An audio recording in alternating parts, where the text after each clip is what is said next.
96 ছিল মাগুরা, সেটা হলো আজকে বগুড়া। সেই একই কাহিনী আমরা দেখছি। সেই ভোট কারচুপি তখন ছিল, অনেকে বলতো, আমি সেই কথাটা মুখে আনতে চাই না। কুকুরের কথা বলা হয়েছে, সেটার একটা কথা আছে, সেখান থেকে এখন হয়ে গিয়েছে বাচ্চা, বাচ্চারা এখন ভোট দিচ্ছে। মাননীয় স্পিকার, এই যদি চলতে থাকে তাহলে বিশ্বাসের জায়গাটা কোথায় থাকবে? বিশ্বাসের জায়গা যদি নষ্ট হয়ে যায় তাহলে কিন্তু এই সরকারের ভিত নড়ে উঠবে এবং তখন কিন্তু এই বিপ্লবের যে আশা আকাঙ্ক্ষা জনগণের ছিল, সে আশা আকাঙ্ক্ষার কিন্তু প্রতিফলন ঘটবে না। ঢাকা দক্ষিণ, ঢাকা উত্তর, চাঁপাইনবাবগঞ্জ, আর কয়টার কথা বলবো মাননীয় স্পিকার? ময়মনসিংহ, দেশে একটি বিখ্যাত মামলা রয়েছে। সেই মামলাটির নাম কুদরতে এলাহি পনির বনাম বাংলাদেশ, 1992 সালের মামলা। তখন এরকম একটা পরিস্থিতি ছিল মাননীয় স্পিকার, তৎকালীন স্বৈরাচারী এরশাদ সরকার, তার পতনের পরে তৎকালীন তত্ত্বাবধায়ক সরকার, অন্তর্বর্তীকালীন সরকার উপজেলা পরিষদ ভেঙে দেয় এবং প্রশাসনিক কর্মকর্তা নিয়োগ করে। সেটার বিষয়ে তৎকালীন সোনারগাঁও উপজেলা পরিষদের চেয়ারম্যান ছিলেন যিনি, কুদরতে এলাহি পনির, তিনি সহ কয়েকজন হাইকোর্টে রিট পিটিশন দায়ের করেন।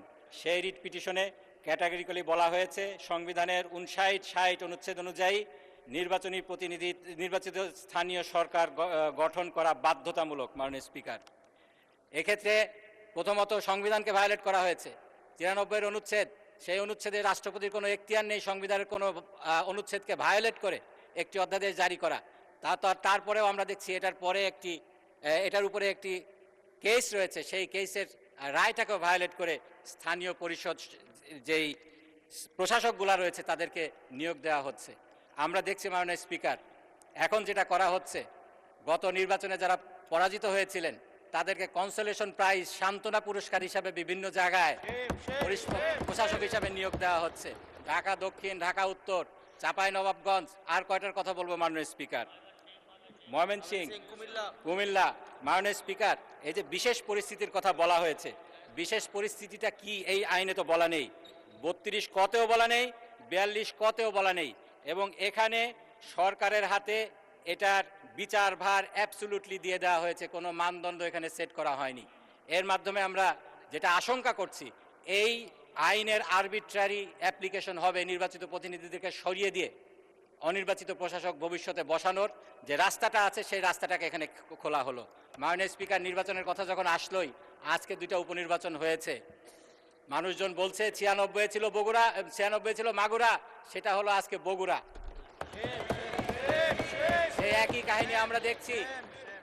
সেই ভোট কারচুপি তখন ছিল, অনেকে বলতো, আমি সেই কথাটা মুখে আনতে চাই না। কুকুরের কথা বলা হয়েছে, সেটার একটা কথা আছে, সেখান থেকে এখন হয়ে গিয়েছে বাচ্চা, বাচ্চারা এখন ভোট দিচ্ছে। মাননীয় স্পিকার, এই যদি চলতে থাকে তাহলে বিশ্বাসের জায়গাটা কোথায় থাকবে?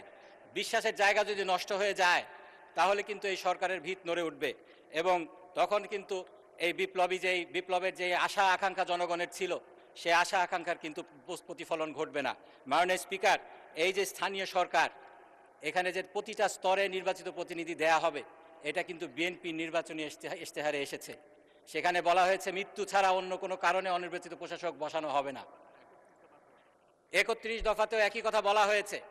এই নির্বাচনী ইশতেহার, সেই নির্বাচনী ইশতেহার দেখিয়ে এবং সেই নির্বাচনী ইশতেহারের নির্বাচনের পরিপ্রেক্ষিতে এই সরকার ক্ষমতায় এসেছে।